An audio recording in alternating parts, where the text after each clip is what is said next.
Hello everyone, welcome to all of you in exam Guru. दोस्तों, air force X and Y group का exam over हो चुका है और एग्जाम समाप्त होने के बाद से ही आपके काफ़ी सारे कमेंट्स एंड मैसेज आ रहे थे कि इस बार का एक्स एंड वाई ग्रुप का एक्सपेक्टेड कट ऑफ क्या रह सकता है। इस वीडियो में दोस्तों मैं आपको एक्स एंड वाई ग्रुप के एक्सपेक्टेड कट ऑफ के साथ साथ नॉर्मलाइजेशन में कौन कौन सा शिफ्ट को फायदा मिलने वाला है, कौन सा शिफ्ट आसान आया था और कौन सा शिफ्ट यहाँ पर हार्ड आया था। इसके अलावा दोस्तों आपके मार्क्स कितने बन रहे हैं ताकि आप फिजिकल की तैयारी स्टार्ट कर दो, लास्ट में वीडियो में बताने वाला हूं। दोस्तों ये सारे एनालिसिस मैंने 25,000 स्टूडेंट के डेटा के आधार पर किया है। जब जब यहाँ पर एग्जाम चल रहा था तो हर एक दिन का मैंने एक पोल करवाया था और अलग अलग पोल्स को कंबाइन करने के बाद टोटल 25,000 से भी प्लस स्टूडेंट ने यहाँ पर वोटिंग किया था। तो उनका क्या रिस्पॉन्स रहा है अलग अलग शिफ्टों में वो मैं आपके साथ दिखाऊंगा पहले, और फिर बात करूंगा कि इस बार के आपके कट ऑफ पर क्या फर्क पड़ेगा और पिछली वैकेंसी से क्या इस बार आपको डिफरेंस देखने को मिला था। वीडियो स्टार्ट करने से पहले दोस्तों आपको एक और इंपॉर्टेंट इन्फॉर्मेशन बता दूं। बहुत सारे लोग कंफ्यूज हो रहे हैं कि गर्ल्स और बॉयज का कट ऑफ अलग बनेगा या फिर एक ही जैसा आने वाला है, तो यह भी मैं आपको इस वीडियो में क्लियर कर दूंगा। आगे बढ़ने से पहले आप सभी ने अगर फेज 2 के लिए अभी तक तैयारी स्टार्ट नहीं किया है तो फेज 2 का यहाँ पर ई बुक लॉन्च कर दिया गया है। इस ई बुक में जीडी के लिए इंपॉर्टेंट टॉपिक्स इंक्लूड किए गए हैं और ये सारे टॉपिक्स अभी लेटेस्ट 2023 के हैं।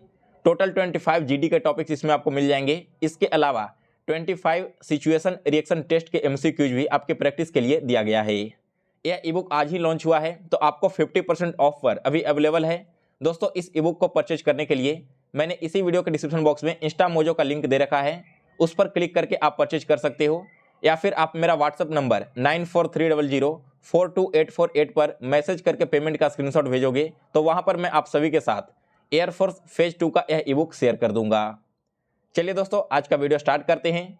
तो सबसे पहले हम देखेंगे कि अलग अलग शिफ्ट में कैंडिडेट के क्या रिस्पॉन्स रहे थे।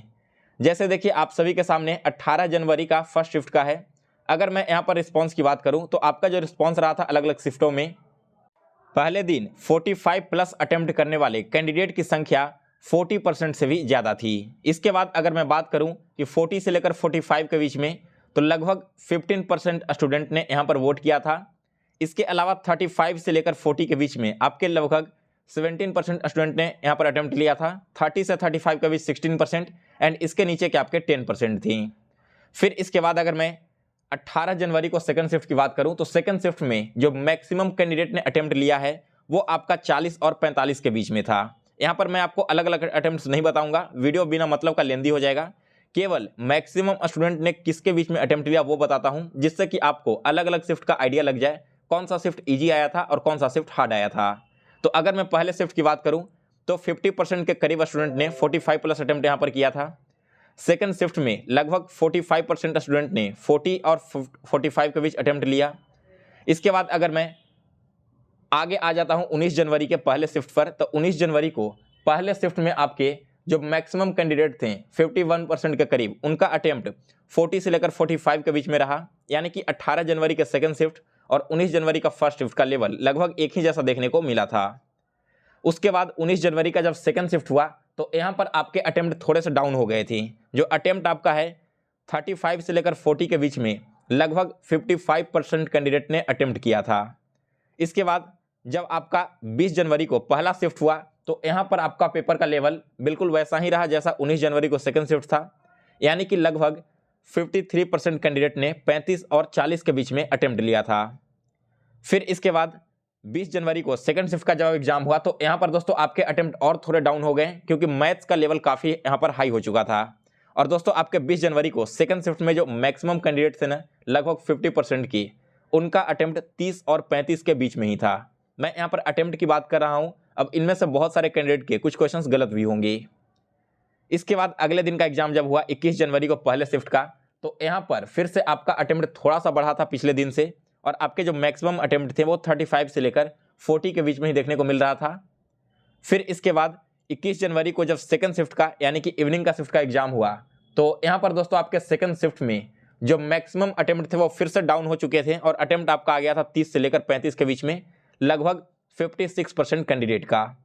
इसके बाद दोस्तों अगला जब शिफ्ट आपका आया वो था 22 जनवरी को फर्स्ट शिफ्ट। तो यहाँ पर आपके 22 जनवरी को फर्स्ट शिफ्ट में फिर जो आपके अटेम्प्ट थे वो थोड़े से इंक्रीज हुए हैं। मैक्सिमम कैंडिडेट के अटेम्प्ट 40 से लेकर 45 के बीच में देखने को मिला, जबकि 30% के करीब कैंडिडेट का अटेम्प्ट 35 से लेकर 40 के बीच में था। यानी कि 22 जनवरी को जो पहला शिफ्ट था वो कहीं ना कहीं थोड़ा सा ईजियर साइड में था बाकी सभी शिफ्टों के कंपेरिजन में। इसके बाद 22 जनवरी को जब सेकंड शिफ्ट का एग्जाम हुआ तो यहाँ पर आपके जो मैक्सिमम अटेम्प्ट देखने को मिले हैं वो 35 से लेकर 40 के बीच में इनकी संख्या 54% थी और 40 से लेकर 45 के बीच में भी लगभग 20% था। यानी कि यहाँ पर भी थोड़ा सा मॉडरेट साइड और इजी साइडर आपको पेपर देखने को मिला था। इसके बाद अगले दिन का एग्जाम हुआ जब 23 जनवरी को पहले शिफ्ट का, तो 23 जनवरी को फर्स्ट शिफ्ट में फिर से आपका पेपर का लेवल ईजी हो गया था और यहाँ पर दोस्तों 15% के कैंडिडेट ने लगभग 45 प्लस अटेम्प्ट लिया, लगभग 50% कैंडिडेट ने 40 से 45 के बीच में अटेम्प्ट लिया और 35 से 40 के बीच में लगभग 22% स्टूडेंट ने। तो आप देख सकते हो कि यहाँ पर भी मैक्सिमम अटेम्प्ट आपके 35 से लेकर 45 के बीच में चले जा रहे थे। और फिर इसके बाद जब आपका 23 जनवरी को सेकेंड शिफ्ट का एग्जाम समाप्त हुआ तो यहाँ पर भी आपके अटेम्प्ट ऐसे ही हाई देखने को मिले हैं। मैक्सिमम स्टूडेंट के अटेम्प्ट 40 से 45 के बीच में लगभग 52% स्टूडेंट के अटेम्प्ट थे। इसके अलावा 20% स्टूडेंट के अटेम्प्ट 35 से लेकर 40 के बीच में थी। तो इस प्रकार से दोस्तों अगर हम ओवरऑल शिफ्ट को एक बार एनालाइज करें तो इससे यह निष्कर्ष निकलता है कि आपका जो ओवरऑल एग्जाम हुआ है वहाँ पर कुछ शिफ्ट आपके थोड़े से ईजियर साइड में आए थे और कुछ शिफ्ट आपके थोड़े से मॉडरेट साइड में आए थे। बहुत ज़्यादा फर्क आपको अलग अलग शिफ्टों में देखने को नहीं मिला है। तो अब दोस्तों जब आपका एग्जाम का लेवल लगभग सेम था, बस थोड़ी बहुत 19-20 का फर्क देखने को मिला, तो नॉर्मलाइजेशन में फ़ायदा किसे मिलेगा? फ़ायदा उन कैंडिडेट को मिलने वाला है जिनका शिफ्ट थोड़ा सा मॉडरेट साइड में था और उन्होंने अगर अपनी एक्यूरेसी खराब नहीं की होगी। मेरा कहने का मतलब यह है कि जो क्वेश्चन उन्हें आ रहा है केवल उन्हीं क्वेश्चन को उन्होंने अटेम्प्ट लिया होगा, तब उन्हें नॉर्मलाइजेशन में अच्छा खासा फ़ायदा देखने को मिल सकता है।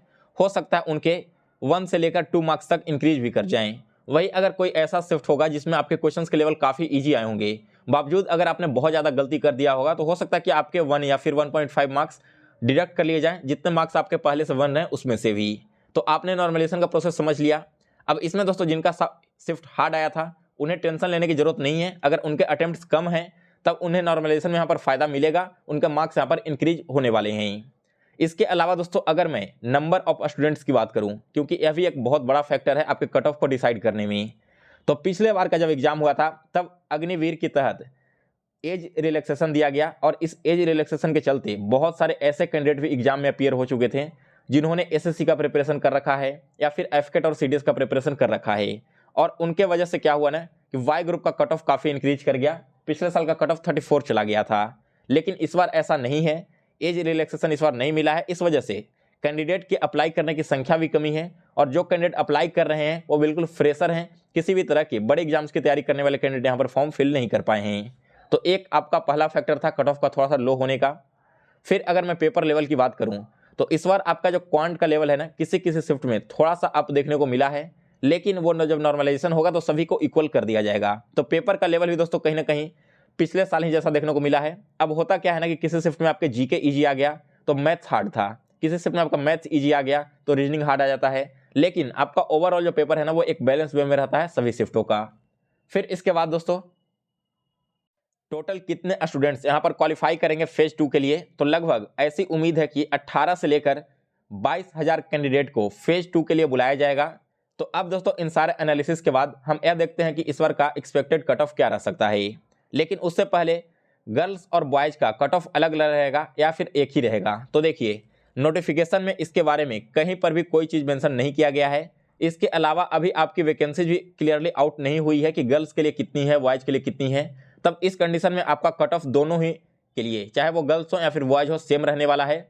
जब आपका फेज 2 कंप्लीट हो जाएगा और जब आपकी फाइनल सिलेक्शन लिस्ट आएगी तो वहाँ पर आपके बॉयज़ के वैकेंसीज अलग होंगे, गर्ल्स की वैकेंसीज अलग होगी और उनके अकॉर्डिंग उनका कट ऑफ भी अलग अलग डिसाइड किया गया होगा। तो अभी आप सभी को टेंशन लेने की जरूरत नहीं है, दोनों ही कैंडिडेट के कट ऑफ सेम रहने वाले हैं। दोस्तों यहाँ पर अगर आपके मार्क्स, अगर मैं वाई ग्रुप की बात करूँ तो 32 ± 2 यहाँ पर कट ऑफ रह सकता है और एक्स ग्रुप के लिए 29 ± 2 यहाँ पर रख सकता है। इसी के आसपास आपको दोनों ही ग्रुप का कट ऑफ देखने को मिलेगा। तो अगर आपको भी लगता है कि आपके जो अटेम्प्ट्स हैं वो कहीं ना कहीं 28-30 के अराउंड बन रहे हैं, मैं अटेम्प्ट्स की बात एक्चुअली नहीं कर रहा हूँ, यहाँ पर आपके मार्क्स अगर 28-30 तक भी आ रहे हैं तब आप फेज 2 की तैयारी बिल्कुल कर रही है। क्योंकि अगर यहाँ पर आपका सिलेक्शन हो जाता है, सिलेक्शन के बाद 10 दिन का टाइम दिया जाएगा फिजिकल के लिए और यकीन मानो कि 10 दिनों में आप बिल्कुल भी प्रिपेयर नहीं कर पाओगे। फिर आपने जो इतनी मेहनत से 3 महीने पढ़ाई करके रिटन एग्जाम निकाला, इसका कोई फ़ायदा नहीं मिलने वाला है।